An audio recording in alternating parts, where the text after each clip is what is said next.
Olá jovem, está começando mais um Falando de Parapente e hoje eu vou falar sobre CB ou Cumulus Nimbus, o terrível Cumulus Nimbus.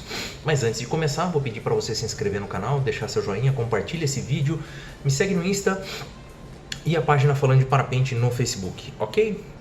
Vamos lá então falar de CB, vamos falar de Cumulus Nimbus. Você já deve saber, se você acompanha o canal, como é que as nuvens se formam, né?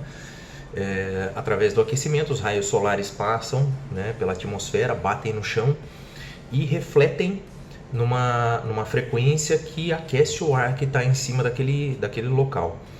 Umas superfícies refletem mais, outras refletem menos, né, é melhor produtor de térmica, outras menos. Mas o que acontece? Esse ar que está ali vai, com um pouco de umidade, subir para formar as nuvens. Uma curiosidade, talvez você não saiba, um cúmulus normal de dia bom, ele pode carregar dentro dele ali de 0,1 até 0,5, 5 gramas de água, tá? Então, por metro cúbico. Então, uma nuvem normal, né, vamos supor normal, clara, não está escura nem nada, ela carrega aí dentro dela até meio grama de água por metro cúbico. Um CB pode carregar até 1 grama e 1,7 1 grama e 700 decigramas, é isso? É 1,7 gramas no caso de água por metro cúbico. O que acontece quando a nuvem está escura? Você tem uma concentração grande de água ali e os raios solares não estão conseguindo passar, entendeu? Então por isso que a nuvem fica mais escura quando ela está carregada. Ela satura e aí chove, né? Quando há uma saturação, né, ela tem muita água, ela não consegue, o ar não consegue carregar essa água junto com ele, ela satura, ela desce. Bom, voltando ao CB. O CB, na verdade, ele é a evolução do cúmulus convencional, né? Se você já viu o nosso vídeo sobre nuvens, você já conhece. É a evolução do cúmulus. Ele vai depois para um congestus e depois do congestus para o nimbus. O que caracteriza o cumulus nimbus? O que caracteriza o cúmulo nimbus é a grande elevação vertical dele. Via de regra, o cumulonimbus ele bate lá na tropopausa, 15 km de altura na atmosfera, e ele forma aquele cogumelo, ele forma uma bigorna, né? Ele sai ali bem lá em cima na tropopausa e essas pontas é que indicam que é um CB.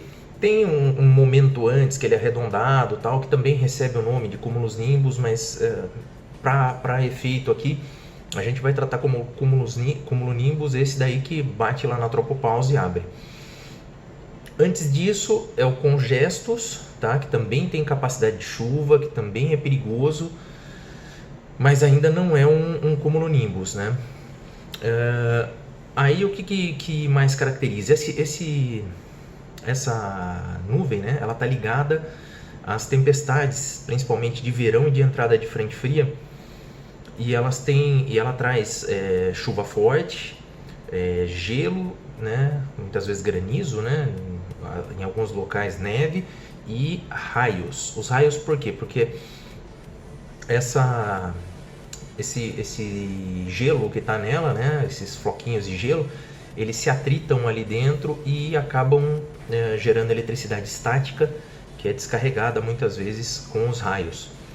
Então, o ciclo de um cumulus nimbus, entre a formação dele e descarregar, dura aproximadamente 1 hora e meia, né, para ele tomar tamanho e descarregar. Então, quando você vê um congestus, se você estiver voando, você vê um cumulus muito grande que está tendo uma grande elevação vertical, está estourando que nem pipoca, sabe dá aquela explosão, você olha a nuvem explodindo. Muito cuidado, porque daí em diante ele pode evoluir para um cumulus nimbus muito rápido. Então você tem que ficar ligadíssimo quando você está no ar voando, ou no chão olhando antes de decolar, exatamente para não ter problemas com o cumulonimbus. Quando o cumulonimbus descarrega, e aí vem a parte ligada ao voo, ele descarrega, né, o centro dele, e ele puxa aquele ar gelado, né, aquela alta pressão de lá de cima, e o pessoal chama de downburst. Eu vou botar um vídeo aí do downburst, veja aí.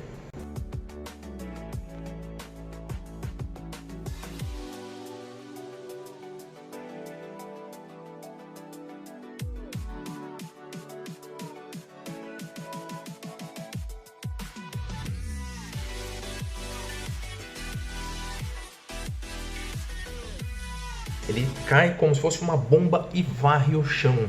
Então você já deve ter notado antes de começar uma tempestade de verão que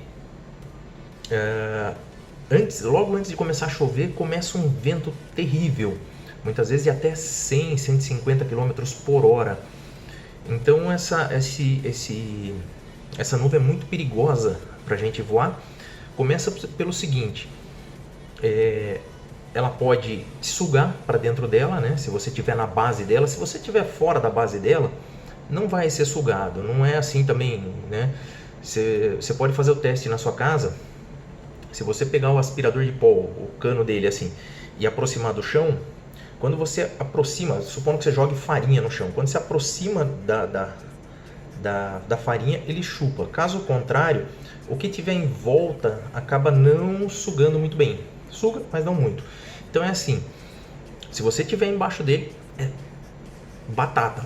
Você corre o sério risco e pode ser sugado. Nós estamos falando aí de elevações de 20 metros por segundo, de 15 metros por segundo, é um absurdo. Agora, e você não vai ter como descer, né? Você conhece aí a história da Eva, que eu vou deixar o link aqui embaixo também. E ela foi sugada por um CB, por sorte saiu viva. Mas é uma força absurda.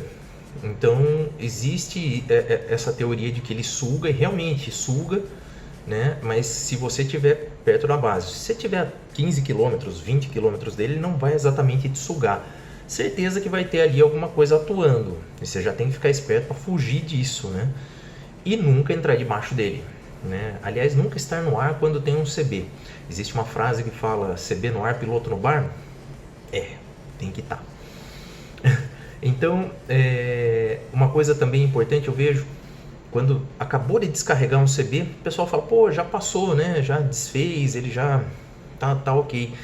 Não é uma verdade, porque assim, quando um CB subiu aqui, descarregou, ele varre o chão, né? Aquele vento que eu falei para você, varre o chão.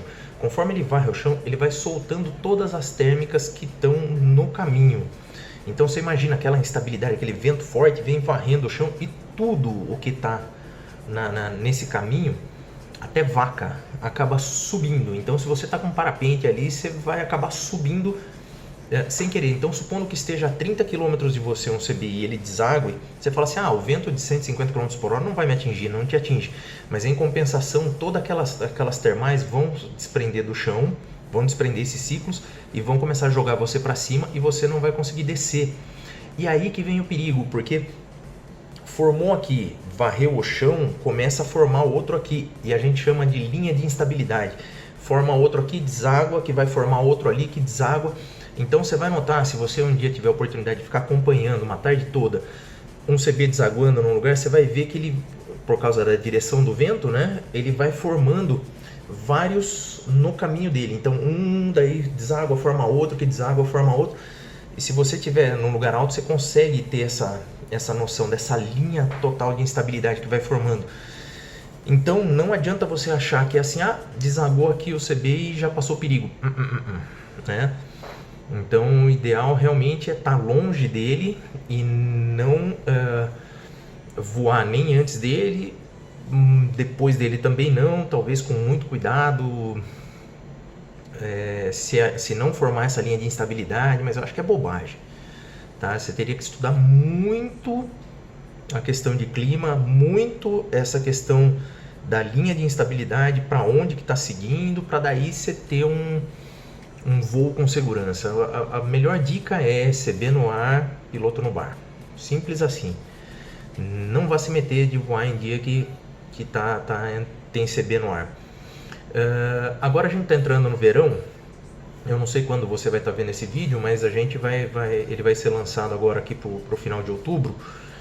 E aqui começa agora a temporada perigosa, né? Quer dizer, ainda vai ter um pedaço legal de voo aqui. Depois, novembro, dezembro, janeiro, até fevereiro, a gente tem essa situação durante o verão todo. A gente tem no hemisfério sul, a gente tem essa condição de formar esse tipo de tempestade. Então, vale a observação, vale você, se você estiver voando, estar ligado aonde estão acontecendo as coisas, onde as nuvens estão crescendo muito verticalmente, onde realmente ele está começando a se desenvolver demais, porque a nuvem ela se retroalimenta. A partir de um certo tamanho dela, a troca de calor dentro dela, né, cada molécula que sobe perde uma caloria e doa para as laterais. Isso daí vai se retroalimentando e essa nuvem chega a partir do momento, ela não precisa mais de fonte termal do chão. Ela vai se próprio alimentar, né, com a umidade que tem no ar e tudo mais, e vai tomar um tamanho acima do normal. Então você fala assim, está sombreado, não vai mais alimentar essa nuvem. A partir do momento ela passa a se alimentar sozinha e ela torna-se perigosa.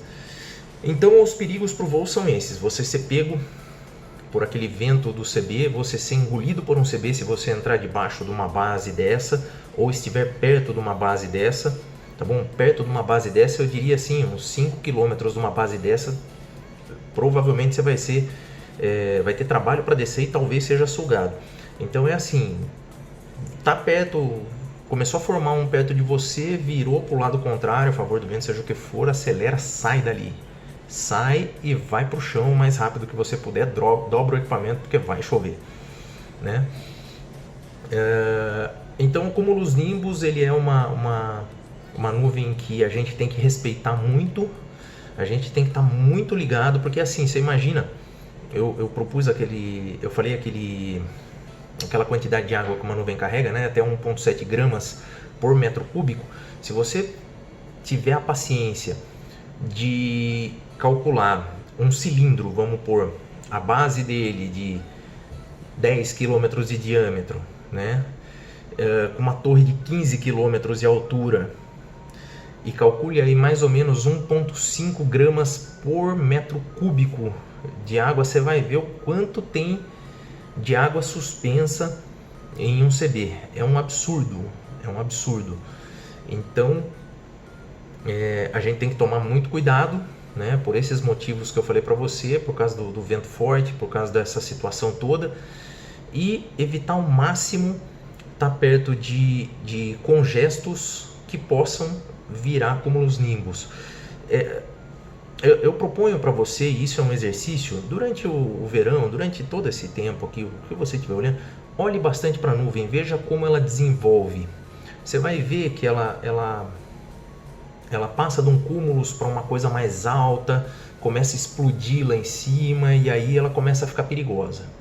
Então, começou a ganhar muita altitude vertical, nós estamos falando aí 1 km de altura, né, 1000 metros a nuvem tendo, não é absolutamente perigosa. Passou disso, ela está com 2, com 3, já é um alerta. Essa nuvem aí pode ficar muito maior, se retroalimentar, virar um congestos e quem sabe até um CB. Então eu espero que esse vídeo aqui tenha alertado você aos perigos do CB, né? Espero que tenha tido aqui alguma informação que você não sabia ainda, que possa te agregar aí para melhorar o seu voo. Vou pedir já para você se inscrever no canal, deixar seu joinha, compartilhar esse vídeo no seu grupo de voo aí. Vou pedir para você me seguir no Insta e também a página Falando de Parapente no Facebook. Já pedi uma vez, vou pedir mais uma, para você mandar um videozinho com o celular deitado aí da sua rampa. Fala, pessoal, tô falando de parapente, sou eu aqui, ou não sei quem, da cidade não sei da onde, quero mandar um abraço aí para vocês, de 10, 15 segundos, até 20 segundos, apresentando a rampa com o pessoal tal, que eu coloco aqui assim que der. Tá bom? Quero agradecer os parceiros sempre de divulgação, Batoque Fly, segue lá no Insta, Batoque Fly, e também o Saulo da Braga TV. Segue lá no Insta e também se inscreve no canal dele no YouTube, tá bom? Braga.tv. Procura como Saulo Braga TV, porque tem algumas outras Braga TV, tá? Então Saulo Braga TV, e daí você vai achar ele, tá certo? Eu agradeço a sua audiência e eu volto depois então falando de parapente. Valeu!